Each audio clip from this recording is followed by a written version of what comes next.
And good afternoon, brothers and sisters. Muli si Brother Chito na maghatid sa inyo ng mabuting balita ng Panginoong Yesus, ang mabuting balita ng kaligtasan. Purihin natin ang Diyos, purihin natin ang Panginoong Yesus. Bago po akong mag-umpisa, ako'y mananalangin po muna upang bigyan po ako ng karunungan at lakas ng loob upang maipahayag ko po ang pawang katotohanan. Yan po. Gracious God, we humble approach you today, acknowledging that it is only through your grace and guidance that we can stand before your people. Open our hearts and minds to receive your word and grant us the wisdom and charity to proclaim it faithfully.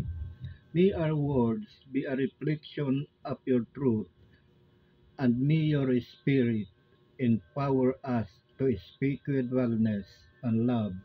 We pray that your message will resonate in the heart of those gathered here, and that they will be transformed by the power of your word. In Jesus' name, we ask. Amen. Ayan, mga brothers and sisters, muli isang mapagpalang hapon sa inyong lahat.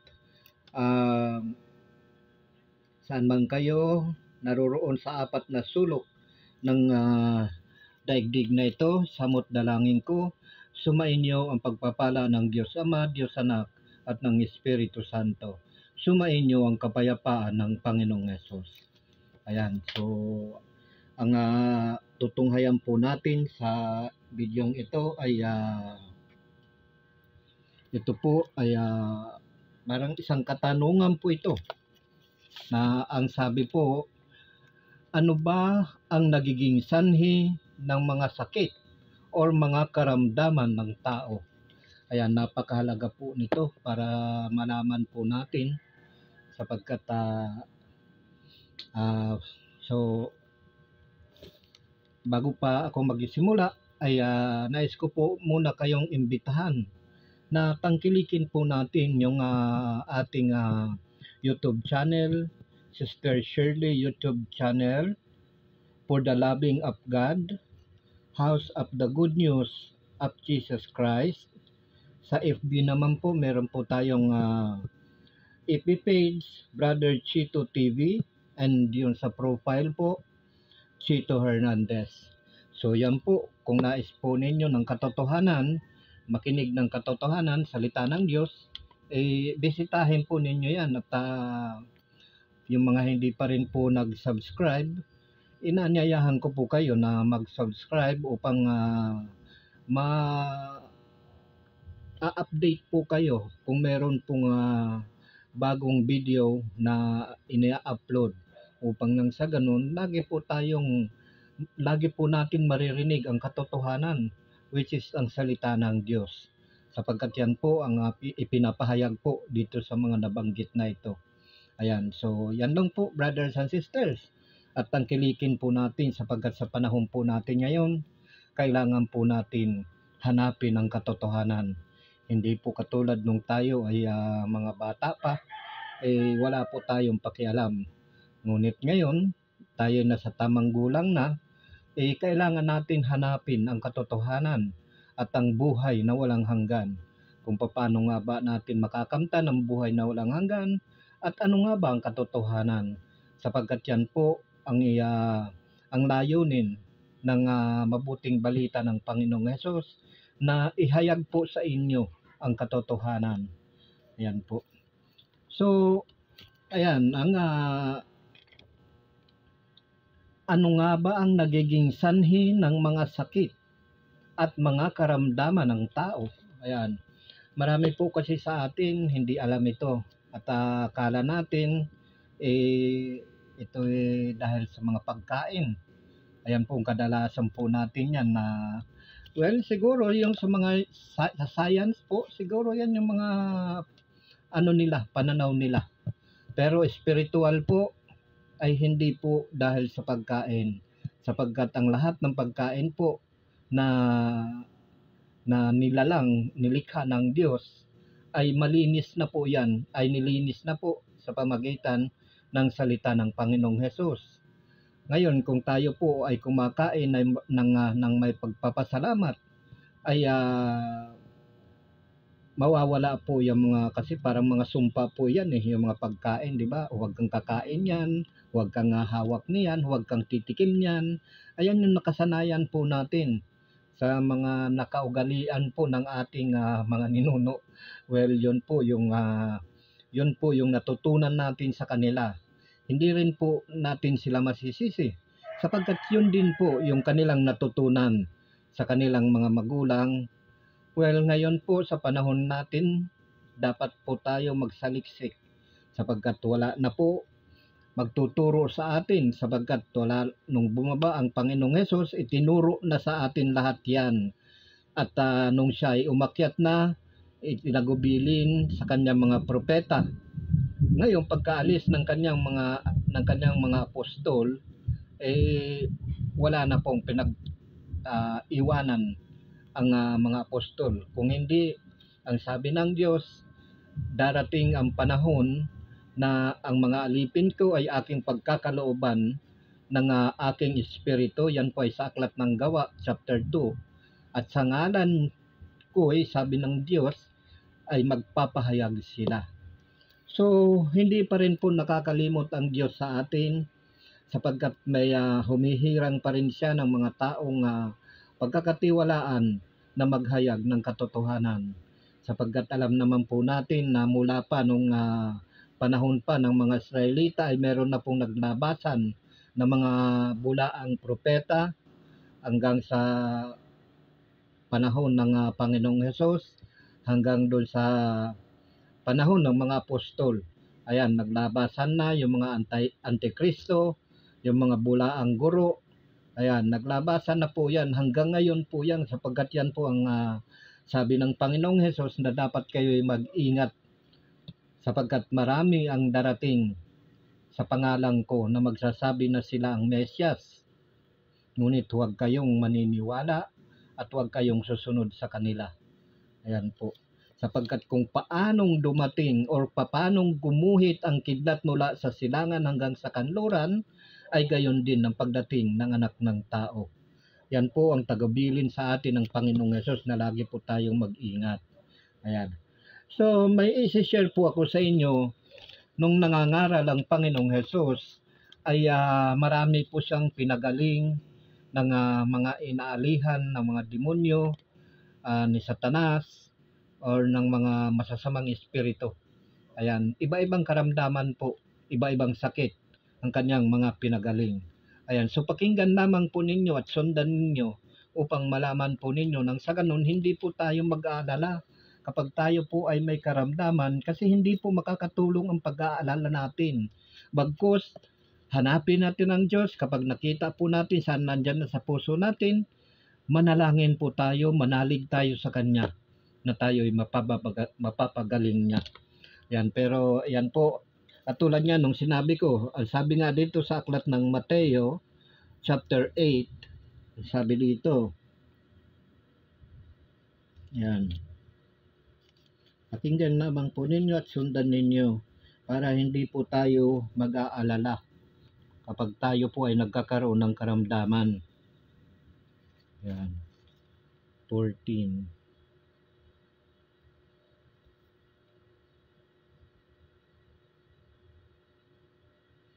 Ayan, ang sabi dito, pumunta si Jesus sa bahay ni Pedro at dooy nakita niya ang biyanan nito nakahiga at inaapoy ng lagnat. Hinawakan ni Jesus ang kamay ng babae at nawala ang lagnat nito. Pagkatapos bumangon ito at naglingkod sa kanya.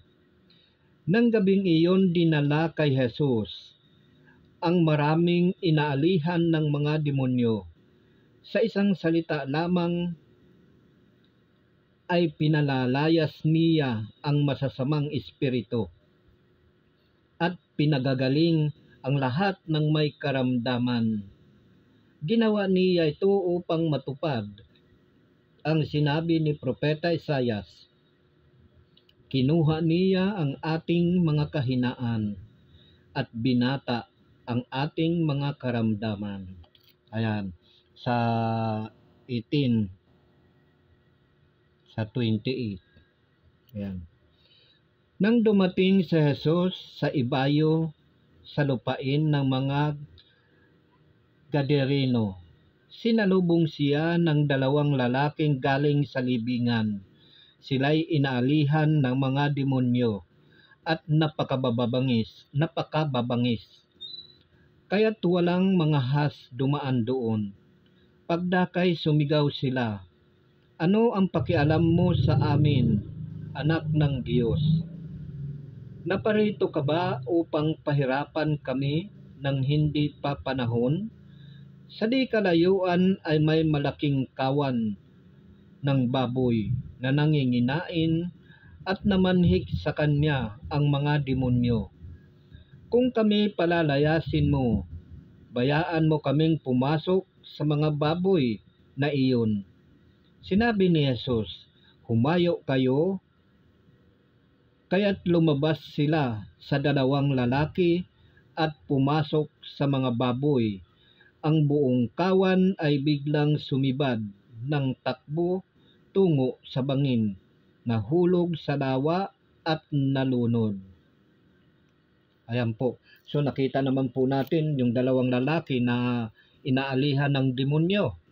So akala po natin, sabi natin nasisiraan ng bait, 'di ba? Nasisiraan ng ulo. Hindi po nasisiraan 'yan. Sumasa kanya po yung masamang espiritu na may sira rin na ulo. ayan, ayan po. Ang demonyo po ang nagpapahirap po sa mga tao at yung nagbibigay ng mga karamdaman. Ayan.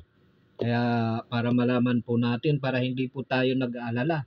Bagkus, manalig at manampalataya sa Panginoon na tayo'y pagagalingin. Ayan po. Marami po sa atin masyado na nag-aalala kapag mayroon ng karamdaman. Talagang kala mo hindi na mabubuhay. Kapatid, kung dadagdagan pa po natin ng pag-aalinlangan natin, dadagdagan pa ng pagkabalisa, ng pag-worry dahil sa karamdamang iyan, lalo po tayong ilulugmok ng dyablo. Lalo po tayong tatalian ng dyablo, gagapusin tayo upang hindi na po tayo makakilos. Nang sa ganon, mapapasa kanya tayo at mananaig siya. Ngunit kung lalapit po tayo sa Diyos, mananalig at manampalataya sa Panginoong Hesus, tayo po ay lalayas po ang masasamang espiritong iyan. Ayan. So, ayan, tingnan po natin din dito sa aklat ng Lucas, chapter 4.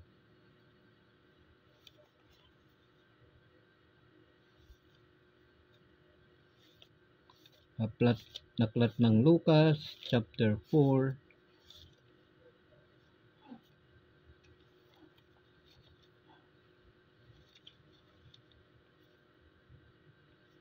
Kasi marami po sa atin, kapag meron, alam nyo kasi, lalo na kung sino yung mahina na tao, doon po nananahan niya si Satanas.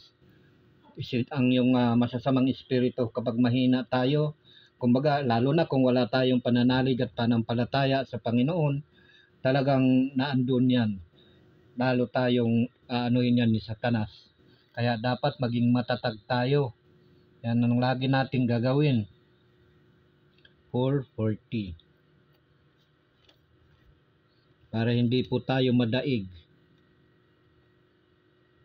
Ayan, pakinggan natin dito sa aklat ng Lucas chapter 4, verse 40 hanggang 41. Paglubog ng araw, ang lahat ng may sakit, anuman ang kanilang, ang lahat ng may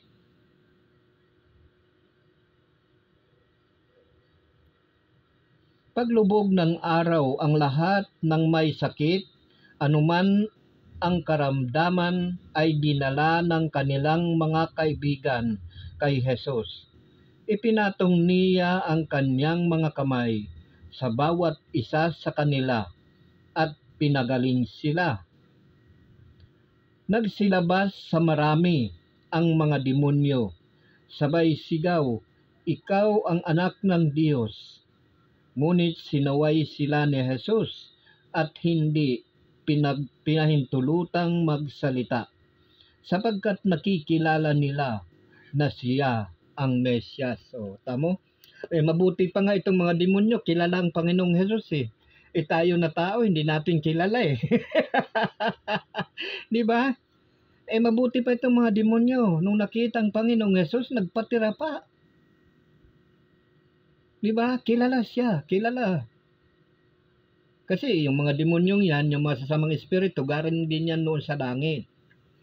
Nung itinapon si Satanas, kasama yung masasamang espiritu na yan. Kaya kilala ang Panginoong Jesus na siya yung Mesyas. Ayan. Kaya sabi nga dito,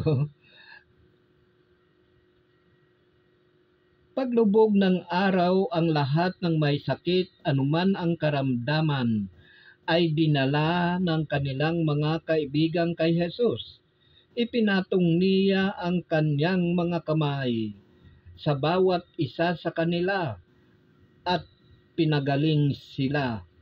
Nagsalita sa marami ang mga demonyo at nagsilabas sa marami ang mga demonyo. Ayan, nagsilabas sa marami ang mga demonyo. Ayan, kasi pinagaling na nga ng Panginoong Jesus. Pinatungan ng kanyang kamay at nagsigaling yung mga napatungan ng kanyang kamay.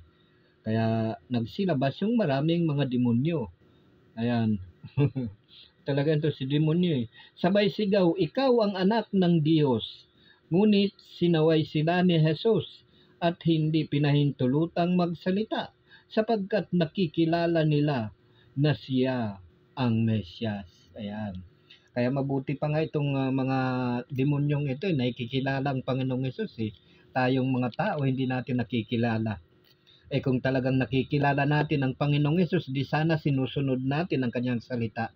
Tingnan mo itong mga demonyo, kilala nila ang Panginoong Hesus, hindi sila nakapagsalita kasi hindi pinahintulutan ng Panginoong Hesus na magsalita sila dahil kilala siya na siya ang Mesyas. Tayo hindi natin kilala eh. Kaya hindi natin sinusunod ang kanyang mga utos. Nakuha niyo ba? Diba? Ganun yan eh. Na natin sa aklat ng Marcos chapter 5, 1 hanggang 10. Yan, sabi, dumating sila sa ibayo ng lawa sa lupain ng mga Garaseno. Pagkababa ni Jesus sa bangka, siya ay sinalubong ng isang lalaking galing sa libingan. Ang lalaking ito'y inaalihan ng masamang espiritu at sa libingan naninirahan. Hindi siya maigapos ng matagal kahit tanikala ang gamitin. Malimit siyang ipangaw at gapusin ng tanikala. Ngunit pinaglalagot niya ito at pinagbabali ang pangaw. Talagang walang makasupil sa kanya. Araw-gabi nagsisigaw siya sa libingan at sa kaburulan at sinusugatan ng bato ang kanyang sarili. Malayo pa'y natanaw na niya si Jesus. Siya'y patakbong lumapit at nagpatira pa sa harapan niya at sumigaw ng malakas, Jesus, anak ng kataas-taasang Diyos, ano ang pakialam mo sa akin? Huwag mo akong pahirapan, alang-alang sa Diyos. Alang-alang sa Diyos. Sinabi niya ito sapagkat iniutos sa kanya ni Jesus, masamang espiritu, lumabas ka sa taong ito. Tinanong siya ni Jesus, ano ang pangalan mo? Pulutong, sapagkat marami kami, tugon niya. At mahigpit nilang ipinakiusap kay Jesus na huwag silang palayasin sa lugar na iyon. Ayan po. pulutong ang kanilang pangalan sapagkat marami sila. Ayan, pumapasok po kasi yan sa tao at yan po yung naghahasik ng mga karamdaman. Ayan, alam nyo ba kung hanggang ilang espiritu yung pumapasok sa tao mamaya? Malalaman po ninyo mga kapatid, kaya antabayanan po ninyo. Ayan, so ganyan po ang nangyayari, kaya nagkakaroon po ng karamdaman ang mga tao at mga sakit. Inaalihan ng mga demonyo. Kaya 'di ba, sabi nga nila nasisiraan ng ulo. Hindi po nasisiraan ng ulong iyan ang tao. Yan po ay ginugulo ng demonyo ni Satanas. Ayan po, iisa lamang po yan at saka yung masasamang espiritu. Yan po yung nanggugulo sa tao. Hindi po nasisiraan ng ulo yan, kundi ginugulo ni Satanas. Ayan. Ayan, so tungayan pa rin natin sa aklat ng Lucas chapter 8:26.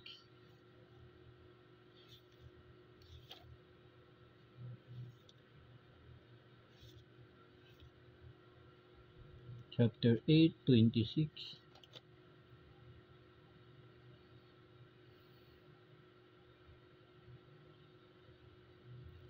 26 hanggang 31.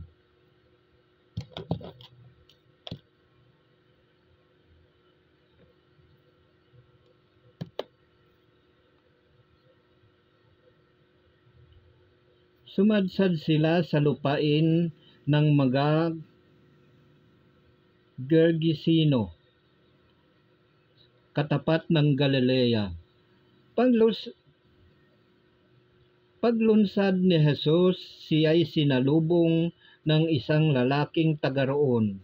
Ito'y inaalihan ng demonyo, kaya't matagal nang hindi nagsusuot ng damit at sa libingan na tumitira. Pagkakita kay Jesus, sumigaw ang lalaki, nagpatira pa sa kanyang harapan at malakas na nagsabi, Jesus, anak ng kataas-taasang Diyos, ano ang pakialam mo sa akin? Nakikiusap ako sa iyo, huwag mo akong pahirapan. Sinabi niya ito sapagkat ang masamang espiritu'y inuutusan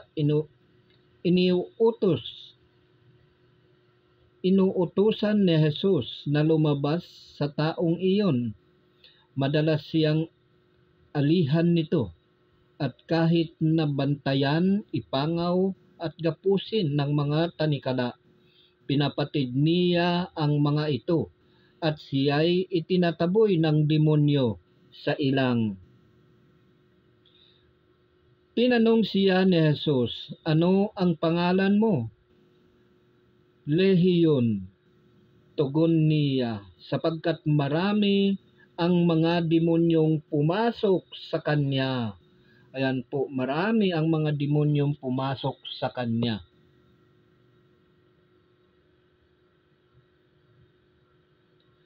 At nagmakaawa sila kay Jesus na huwag silang utusang tumalon sa kalalimang walang hangganan. Ayan po. So ayan, sundan po ninyo mga kapatid. Ayan, nasasamang espiritu, marami daw sila, sabi ng ganon. Kaya Lehiyon ang pangalan niya. Ayan, kinukumog na. habang inihahayag ko po sa inyo ito, ayan, inaano ako nitong mga demonyong ito pinanghihina yung katawan ko. Kala nila hindi po sila makapananaig kapag tayo po ay malakas ang pananalig natin sa Diyos at nanalig tayo at nanampalataya sa Panginoong Hesus. Hindi po makapananaig yan, yung mga demonyong yan. Lalayas po yan. Kaya ayan, para malaman po ninyo, para hindi po kayo nag-aalala, kailangan meron tayong dakilang tagapagligtas, dakilang manggagamot. Ayan, lumapit lamang po tayo sa Panginoon sapagkat siya lamang ang dakilang manggagamot. Wala nang iba. Basta't manalig tayo sa Kanya, lahat ng bagay ay magagawa natin. Ayan, katulad nung sabi ng Panginoong Hesus, kung kayo ay may pananalig sa akin, magagawa ninyo ang lahat ng ginagawa ko or higit pa, sapagkat pupunta na nga siya sa Ama at anuman ang hingiin natin sa Ama sa pangalan niya ay kanyang gagawin at ipagkakaloob ng Ama. Ayan.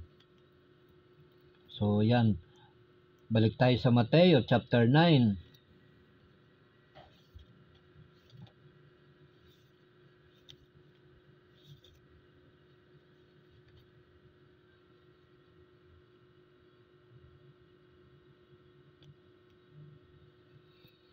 Ayan, kahit ang pipi ay nakapagsasalita, lumalayas. Kasi itong mga demonyo po kasi yan eh.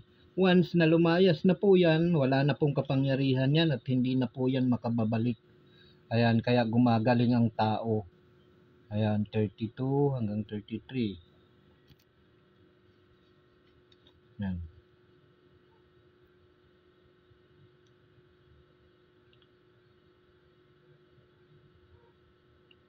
Pagkaalis nila, dinala kay Jesus ang isang piping inaalihan ng demonyo. Pinalayas ni Jesus ang demonyo at nakapagsalita ang pipi.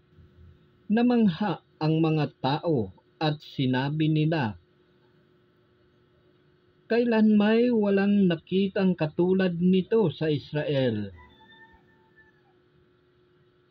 Ayan. So, pinagaling at nakapagsalita ang isang pipi na inaalihan ng demonyo. Ayan, lahat po yan eh.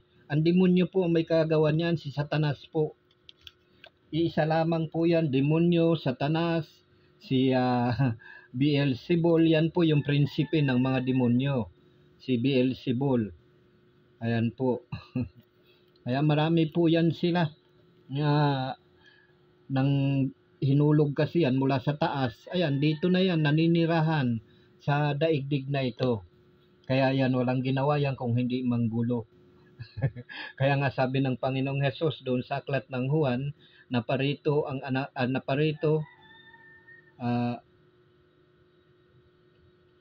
kaya lang naparito ang magnanakaw upang magnakaw at pumatay. Ngunit naparito naman ang anak ng tao upang magkaroon ng buhay ang sino mang manalig sa kanya. Ayan, at maligtas po. Ayan. Kasi ang mga ito pumapasok po ito sa mga tao. Pumapasok po sa tao ang masamang espiritu. Ayan. Alam nyo kung ilan yan pumapasok sa tao, hanggang ano yan? Hanggang 8. Hanggang 8 espiritu na masasama. Eh kung tayo po pinasukan ng 8 espiritong masasama, halimbawa nandun na yung kayabangan, ayan, kataasan ng loob, ayan, pride, ayan din ang kataasan ng loob, pagpaimbabaw, ayan, mamamatay tao, ayan, sinungaling, ayan, lahat po yan eh. Kaya lahat ng yan, kung maghahasik ng kasamaan sa katawan natin, eh wala nang paglagyan. Bukol, ayan, magkakasugat-sugat yung kamay natin, ni isa po ang may gawa niyan. Ang Satanas, Satanas, ang Diablo, ayan, ang demonyo, ayan, at ang masasamang espiritu, yan yung mga kampon niya.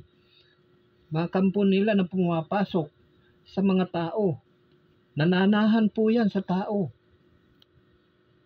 Kaya, tingnan mo kapag tayo po, katulad po sa akin, nung ako ay nasa sanlibutan pa, talagang gulong-gulo po ang isip ko, lahat ng karamdaman na sa katawang ko noon. Araw-araw akong dumadaing sa aking sister and wife.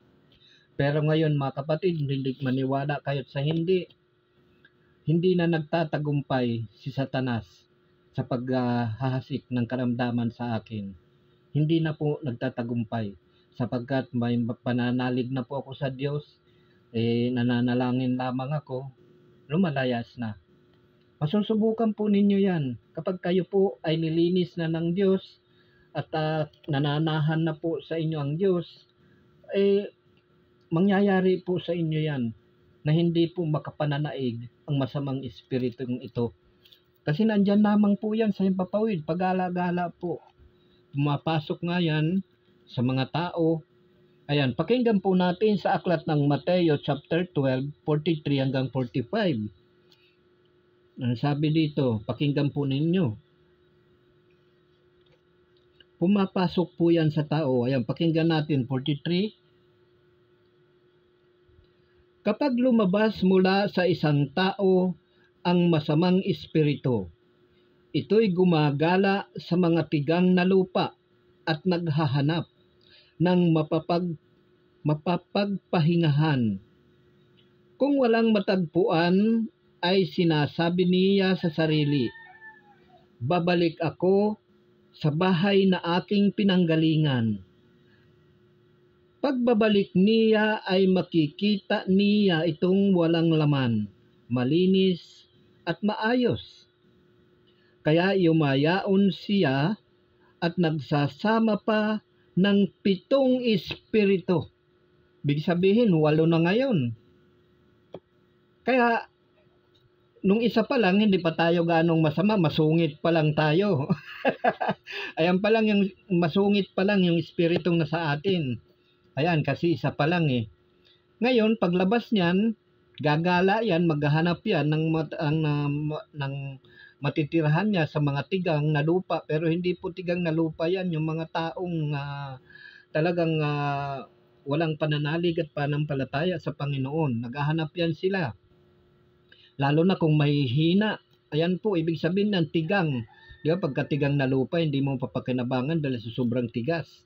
Ito naman, ito yung mga taong mga lupaypay. Ayan, yung walang kinikilalang Diyos. Ayan. Ayan yung hinahanap nitong masamang espiritu kapag lumabas sa atin. Ngayon, paglalabas niya, pagbabalik niya, sabi niya, ay sasabihin niya sa sarili, babalik ako sa bahay na aking pinanggalingan. Pagbabalik niya ay makikita niya itong walang laman. Ibig sabihin, malinis kasi lumabas siya eh. Ibig sabihin, hindi ka na masungit. Halimbawa na lang yung nasa atin na espiritu ay masungit. Kapag ito ay lumabas, di nawala na yung kasungitan natin, mabait na tayo. Ayan. Ngayon, pagbabalik ng espiritong yan, di nakita na maayos na tayo, hindi na tayo masungit. Yayaon yan. Ayan. Magsasama pa ng 7 masamang espiritu. Kaya sabi, kaya yumayaon siya at nagsasama pa ng 7 espiritong masama kaysa kanya. Pumapasok sila at naninirahan doon. Kaya't sumasama kaysa rati. Ang huling kalagayan ng taong yaon. Ganyan din ang mangyayari sa masamang lahing ito. Ayan, kung hindi tayo magbabago, ganyan po ang mangyayari sa atin. Na pananahanan po tayo nitong masasamang espiritong ito. Pero mo 8 masasamang espiritu. Lahat na ng kasamaan na sa atin na. Katulad sa akin po, honestly po, nung ako'y nasa sanlibutan pa, masungit, ayan, mayabang, tapos yung mga karamdaman sa katawan hindi maalis. Araw-araw ako nung nagrereklamo sa sister-in-wife ko na laging sumasakit yung katawan ko, tapos nagpapa lagi ako sa likod ko ng pain reliever, pero hindi naman nawawala kasi nga masasamang espiritu ito eh, nananahan. Ayan, lahat. Ayan yung nag-uudyok sa atin na gumawa ng masama. Ayan po yung masasamang espiritong iyan. Kaya kung hindi po natin alam yan, kung ano po ang dahilan at kung ano po yung dapat natin gawin, mananatili po sa atin yan. Kaya hanggang sa malugmok na tayo, mahigapos na tayo ni Satanas, na wala na. Hanggang, di ba, minsan sabi na stroke, na paralyze, ayan. Masamang espiritu yan. Nakita nyo dito, napakinggan ninyo yung binasa natin ng mga pinagaling ng Panginoong Hesus, ng mga ng mga demonyo. Ganyan po tayo, ganyan po ang nangyayari sa atin. Tingnan pa rin, basahin pa rin po natin sa aklat ng Lucas chapter 11. Kasi kaya ko po ito binabahagi po sa inyo upang malaman po ninyo kapag kayo po ay dumanas ng mga ganyang mga pagkaramdaman, alam na po natin kung paano natin nalabanan. Ayan. Kaya lang, sa susunod na video po, doon ko ituturo sa inyo yan. Kung paano natin malalabanan, paano natin mapapalayas yung masasamang espiritu sa katawan natin.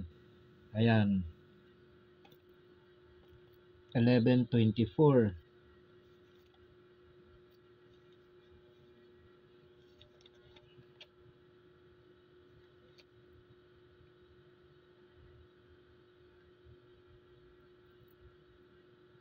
Ayan. 24 hanggang 26 ang sabi dito. Kapag lumabas na mula sa tao ang isang masamang espiritu, ito'y gumagala sa mga tigang na lugar at naghahanap ng mapagpapahingahan. Kung walang matagpuan ay sasabihin nito sa sarili, babalik ako sa bahay na aking pinanggalingan. Pagbabalik ay matatagpuan niyang malinis na ang bahay at maayos.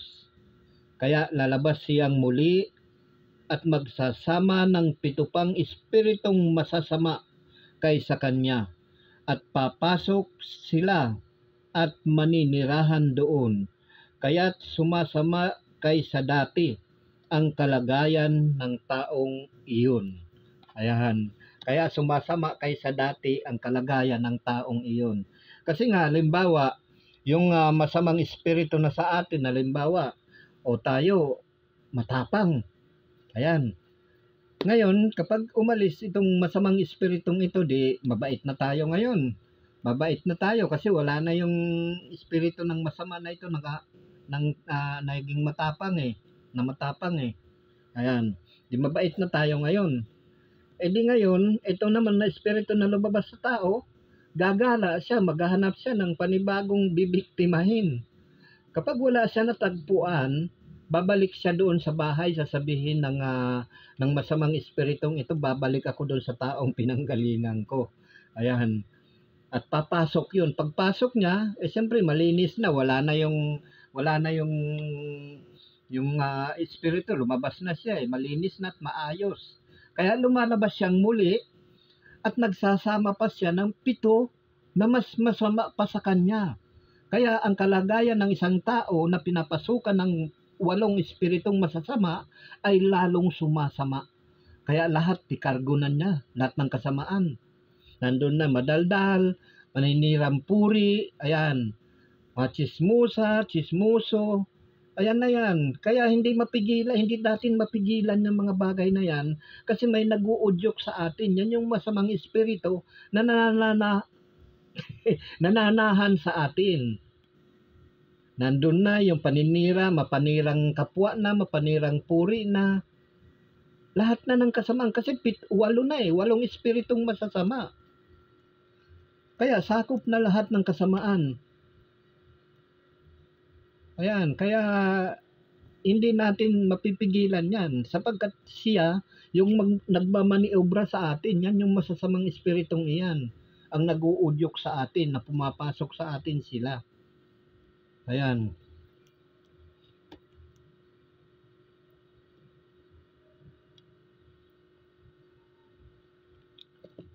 Ayan, ganyan din po yung nangyari doon sa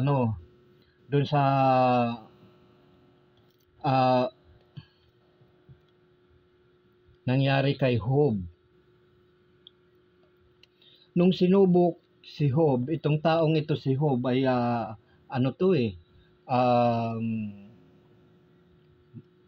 matuwid ang taong ito si Job. Pero nung sinubok siya ni Satanas, nagkasugat-sugat ang kanyang katawan at mula ulo hanggang talampakan. Pakinggan natin, basahin po natin dito sa aklat ng Job, chapter 1, sabi dito,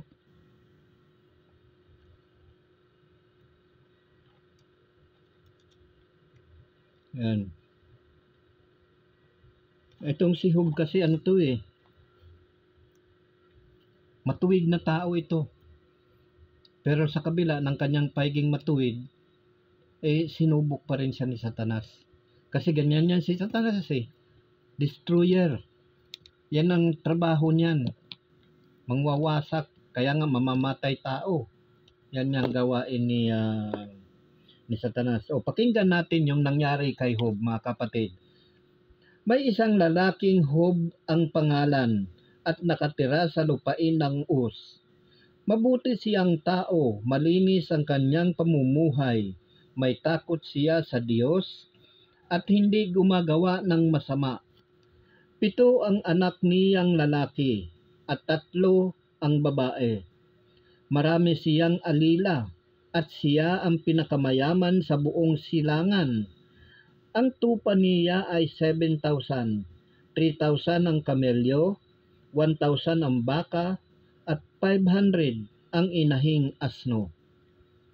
Ang mga anak niyang lalaki ay hali-haliling naghahanda sa kani-kanilang bahay, at tuwina'y inanyayahan niya ang mga kapatid nilang babae. Tuwing matatapos ang alinmang handaan,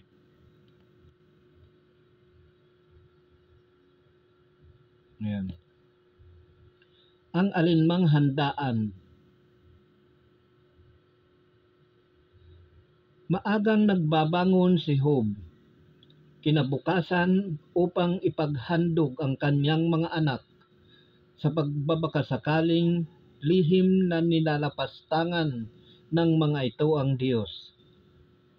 Dumating ang panahon na ang mga anghel ng Diyos ay humarap kay Yahweh at kasama si Satanas. Ayan po, pakinggan ninyo. Dumating ang panahon, sabi niyo, dumating ang panahon na ang mga anghel ng Diyos ay humarap kay Yahweh at kasama si Satanas. Tinanong ito ni Yahweh, ano ang gawain mo ngayon? Nagpaparuot pa rito sa lahat ng sulok ng daigdig, sagot ni Satanas. Ayan, nagpaparuot pa rito yan si Satanas. Kaya malaya pa yan hanggat hindi nakukulong. Ikukulong po kasi yan eh. Ikukulong yan sa kalaliman ng 1,000 taon. Ayan. Pagka kinulong na yan, hindi na makakalaya yan hanggang sa 1,000 taon. Pagkatapos na 1,000 taon, doon na magwawakas ang panahon. Ang daigdig. Hahatulan ang lahat. Ayan. Sabi, nagpaparuot pa rito sa lahat ng sulok ng daigdig, sagot ni Satanas. Napansin mo ba ang lingkod kong si Job? Tanong uli ni Yahweh. Wala siyang katulad sa daigdig. Malinis ang kanyang pamumuhay. Siya'y mabuting tao at may takot sa akin at hindi gumagawa ng masama. Dugtong pa ni Yahweh. Sumagot si Satanas, si Job kaya ay matatakot sa iyo nang walang dahilan? Bakit nga hindi siya matatakot sa iyo? Gayong pinagpapala mo siya. Iniingatan mo pati ang kanyang sambahayan at ari-arian. Subukin mong huwag siyang pagpalain, bagkus ay sirain ang lahat niyang tinatangkilik, kung di ka niya sumpain. Sinabi ni Yahweh kay Satanas, o sige, gawin mo ang gusto mo sa kanya, sa kanyang mga ari-arian, huwag mo lamang siyang sasaktan. At si Satanas ay umalis sa harapan ni Yahweh. Ayan. Ito sa 2. Sabi dito, muling humarap kay Yahweh ang mga anghel kasama si Satanas. Tinanong ito ni Yahweh, saan ka nanggaling?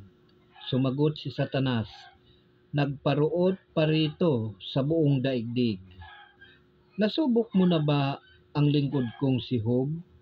Tanong ni Yahweh. Wala walang katulad sa kanya sa daigdig. Malinis ang pamumuhay, mabuting tao, may takot sa akin, at di gumagawa ng masama. Ipinapinsala ko na siya sa iyo nang walang dahilan. Gayon may nanatiling tapat sa akin, sabi pa. Sumagot si Satanas, anumang bagay ay ibibigay ng tao, huwag lamang siyang mamatay. Subukin mong galawin ang kanyang katawan, kundi kaniya sumpain. Sinabi ni Yahweh, kung gayon, ikaw na ang bahala sa kanya. Huwag mo lang siyang papatayin. Umalis si Satanas sa harapan ni Yahweh. Pinuntahan niya si Job at pinagsugat-sugat niya ang buong katawan nito. Ayan po, si Satanas ang may kagagawan yan. Pinagsugat-sugat niya ang buong katawan nito. Ayan, ganyan yan si Satanas. Kaya alamin po ninyo, ayan, mula ulo hanggang talampakan. Nang magkagayon, si Job ay naupo sa tabi ng basurahan at kinukuskus niya ng bibinga ng palayok ang kanyang mga sugat. Sinabi ng kanyang asawa, Hindi ka pa ba magbabago? Sumpain mo na ang Diyos nang mamatay ka na. Ang sagot ni Job, hindi mo nalalaman ang iyong sinasabi. Kaginhawaan lang ba ang tatanggapin mo sa Diyos at hindi pati kahirapan? Sa kabila ng nangyari sa kanya, hindi rin nagkasala si Job kahit sa salita. Ayan po. So ganyan po ang nangyari kay Job. Itong si Satanas, pinuntahan si Job, pinagsugat-sugat mula ulo hanggang talampakan ng kanyang katawan. Ayan, kaya naupo itong si Job doon sa may tabi ng basurahan, kinukuskus yung mga sugat niya. Itong asawa niya, sabi niya, hindi mo pa ba susumpain ang Diyos mong iyan? Pero sa kabila ng lahat ng mga ginawa ni Satanas kay Job, naging tapat pa rin si Job. Kaya nung bandang huli mga kapatid, pinagpala siya ng Diyos at dinubli yung kanyang mga ari-arian na nawala. Ayan. Ganyan po yan. Kung tayo may pananalig, maging tapat lamang tayo sa Diyos, lumapit po tayo, ang lahat ng iyan, ng balakid na iyan, ng mga karamdamang iyan, mawawala po yan eh. Lalayas po yan, masasamang espiritong iyan. Sila may kagagawan yan. Kaya ganyan yan. Ayan. So, kasi po, ayang mga yan, naandyan lang po yan sa himpapawid. Pagala-gala lang po yan. Kaya tingnan mo si Satanas, nagpaparoot pa rito sa lahat ng sulok ng daigdig. Kaya hindi natin masasabi na talagang tayo'y maliligtas. Kasi nandyan si Satanas eh. Maliligtas lamang tayo kung tayo'y manalig at lalapit sa Diyos, mananalig at manampalataya sa Kanya. Ayan. Kaya nga po, ang kabuuhan nito ng bidyong ito, yung kasagutan kung paano natin ma-overcome yung mga masasamang espiritong iyan sa susunod na video po. Ayan po. Kasi dapat mapagtagumpayan po natin yung mga karamdaman na yan para hindi po tayo nagwo-worry na may mga karamdaman tayo. Lumapit po tayo sa Diyos. Lahat po ng karamdamang iyan. Hindi yung sinasabi natin dahil sa pagkain, dahil sa kung ano-anong dahilan. Maaari pa sabihin natin na pagod tayo. Kapag tayo ay napagod, ayan, naramdaman natin na talagang napapagod tayo. Yan po ay gawa ng trabaho, ng gawain natin. Pero yung mga karamdaman, yan po ay ang naghahasik po niyan ay ang si Satanas, ang diablo, ang demonyo, ang masasamang espiritong iyan. Ayan po, kasi nandito lamang po yan. Ayan, tunghayan po natin sa aklat ng Efeso chapter 6, verse 10 hanggang 18. Ayan. Kaya nandyan naman po yan, yung mga ano na yan.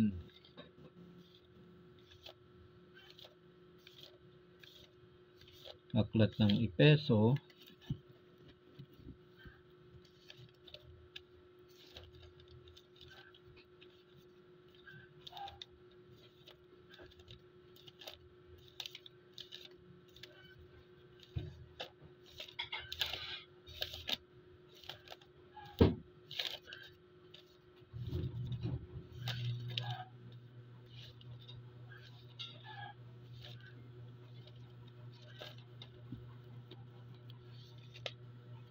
Ayan. Sa aklat ng Epeso, chapter 6, verse 10 hanggang 18. Ayan. Pakinggan po ninyo yan. Sabi dito, sa wakas, magpakatibay kayo sa pamagitan ng inyong pakikipag-isa sa Panginoon. Ayan po. Ito pa, patikim lamang po ito kung paano natin ma-overcome itong mga karamdamang ito, paano natin mapapalayas, or paano hindi magtatagumpay sa atin. Ayan, patikim lamang po ito. Sa aklat ng Epeso chapter 6 verse 10 hanggang 18, ang sabi dito, sa wakas magpakatibay kayo sa pamagitan ng inyong pakikipag-isa sa Panginoon at sa tulong ng dakilang kapangyarihan niya. Isuot ninyo ang baluting kaloob ng Diyos upang mapaglabanan ninyo ang mga lalang ng diablo. Sapagkat ang kalaban natin hindi mga tao, kundi mga pinuno, may mga kapangyarihan at mga tagapamahala ng kadilimang namamayani sa sanlibutan ito. Ang mga hukbong espiritual ng kasamaan sa himpapawid. Ayan po, ang hukbo ng espiritual ng kasamaan sa himpapawid. Nandiyan po yan. Kaya mali po yung sinasabi ng matatanda o mga ninuno natin na mga ligaw na kaluluwa o ligaw espiritu. Kaluluwa, hindi po ligaw yan. Tayo ang naliligaw. Sapagkat tirahan po nila ito dito eh. Daigdig eh. Dito po sila itinapon para manggulo. Ayan ang layunin ng mga yan, manggulo. Nandyan lang po yan sa himpapawid. Kaya anytime na gusto nilang pumasok sa isang tao, madali silang nakapapasok. Parang ano yan eh, parang camel, mahaba lieg. Titingnan nila yung saan kaya pwede akong pumasok dyan. Marami yan eh. Kaya tingnan mo hanggang 8 masasamang espiritu yung pumapasok sa atin, which is yan po yung lumilikha ng mga karamdaman sa katawan natin. Ayan. So, sa ebanghelyong ito, tuturuan tayo. Papatikim ko po sa inyo kung paano natin mapaglalabanan. Sapagkat ang kalaban natin hindi mga tao, kundi mga pinunong may kapangyarihan at mga tagapamahala ng kadilimang namamayani sa sanlibutan ito. Ang mga hukbong espiritual ng kasamaan sa himpapawid. Kaya't isuot ninyo ang baluting mula sa Diyos. Sa gayon, makatatagal kayo sa pakikipaglaban pagdating ng masamang araw na iyon. At pagkatapos ng inyong pakikipaglaban, ay matatag pa rin kayong nakatayo. Kaya't maging handa kayo, gawin ninyong bigkis ang katotohanan, itakip ninyo sa dibdib ang baluti ng pagkamatuwid at isuot ang panyapak ng pagiging handa sa pangangaral ng mabuting balita ng pakikipagkasundo sa Diyos. Taglayin ninyong lagi ang kalasag ng pananalig kay Kristo bilang pananggat pamatay sa lahat ng nagliliyab na palaso ng masama. Isuot ninyo ang helmet ng kaligtasan at kunin ninyo ang tabak na kaloob ng Espiritu sa makatuwid ang salita ng Diyos. Ayan po mga kapatid. sa makatuwid. Kunin ang tabak, nakaloob ng Espiritu sa makatuwid ang salita ng Diyos. Ang lahat ng ito'y gawin ninyo sa pamagitan ng mga panalangin at pagsamo. Manalangin kayo sa lahat ng pagkakataon sa patnubay ng Espiritu, kaya't lagi kayong maging handa at patuloy na manalangin para sa lahat ng hinirang ng Diyos. Ayan po mga kapatid. So yan po mga kapatid ang kabuuan ng mabuting balita ng Panginoon, ang mabuting balita ng kaligtasan. Purihin natin ang Diyos, purihin natin ang Panginoong Yesus. Ayan po mga brothers and sisters, napakinggan naman po ninyo. So ang dapat lamang po natin gawin, ayan po, manalangin. Lumapit tayo sa Panginoon. So marami pa po tayong gagawin upang mapagtagumpayan po natin ang masasamang espiritong ito na naghahasik sa atin ng karamdaman, upang hindi po tayo panghinaan ng loob kapag tayo po ay dumaranas ng mga karamdaman, at hindi po tayo nag-aalala sapagkat lalo pong lumalakas ang kapangyarihan ng masamang espiritong ito kapag tayo po ay nanglulupaypay, tayo po ay nag-aalala. Ayan, lalo tayong dudumugin ng masasamang espiritong ito hanggang sa tayo ay manghina, hanggang sa magapos nila tayo. Ayan, pagka nagapos na nila tayo, wala na, hindi na tayo makakawala. Doon na natin nabibigkas na tayo ay nawawala na ng pag-asa. Ngunit hindi dapat tayong magsalita ng ganyan sapagkat nariyan po ang Diyos ng pag-asa. Siya lamang po ang makapagpapagaling ng lahat ng mga karamdamang iyan.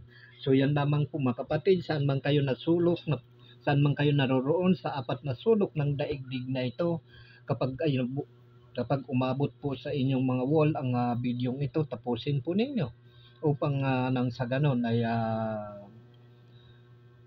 maunawaan po ninyo ang lahat ng bagay, at nang sa ganon hindi na po kayo nag-aalala kung kayo po ay may mga karamdaman, kung lumaranas po kayo ng mga pagsubok. Ayan, so lumapit lamang po tayo sa Diyos sapagkat siya lamang po ang makapagliligtas sa atin, siya lamang po ang makapagpapagaling sa atin. So yan lamang po mga kapatid, saan man kayo naroroon sa apat na sulok ng daigdig na ito, samot dalangin kong lagi, sumain niyo ang pagpapala ng Diyos Anak, ng Diyos Ama, Diyos Anak, at ng Espiritu Santo. Sumain niyo ang kapayapaan ng Panginoong Hesus. Hanggang sa muli, God bless you all. Thank you Lord, thank you Jesus.